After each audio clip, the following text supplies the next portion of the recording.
यशाचा मार्ग. निश्चित ध्येय ठरवा. संधी किंवा दोलायमान नको. जोपर्यंत ध्येय नक्की स्वरूप धारण करीत नाही आणि तुमच्या जागृत मनाला त्याची नीट कल्पना येत नाही, तोपर्यंत ध्येयाला अधिक टोकदार करीत जा.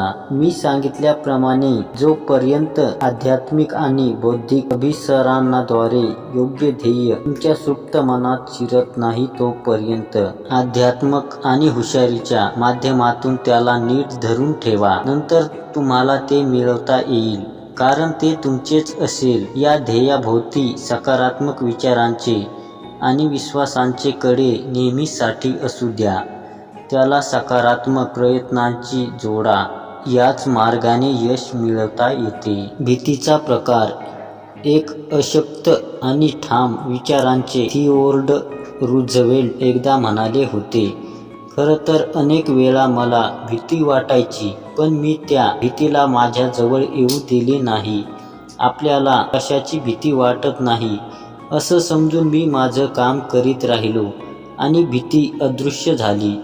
भीती स्वतःलाच घाबरते. मी भीतीविरुद्ध निर्भयपणे उभे राहता तेव्हा ती पळून जाते. एका मोठ्या युद्धाची तयारी सुरू होती. युद्ध उद्या सकाळी सुरू होणार होते. कठीणाकरोळ्या या वेळी मध्यरात्री कडाक्याची थंडी पडली होती आणि पारा शून्याच्या खाली गेला होता.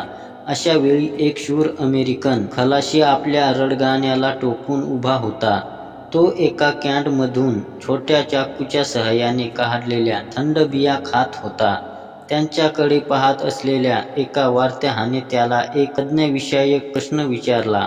समजा मी देव आहे आणि तू जे मागशील ते द्यायला तयार आहे, तर तू काय मागशील? त्या खलाशाने हातातील चाकूच्या सहाय्याने आणखीन एक बी काढली. थोडा विचार केला आणि म्हणाला, मी फक्त उद्याची मागणी करेन. आपण सर्वांनाच एक उज्ज्वल आणि महान सकाळ हवी असते. कसा वाटला आजचा व्हिडिओ मला कमेंट करून सांगा. आणि हो, तुम्ही सबस्क्राईब केलं नसेल तर सबस्क्राईब करा आणि समोर येणारी बेल म्हणजे घंटीवर प्रेस करा.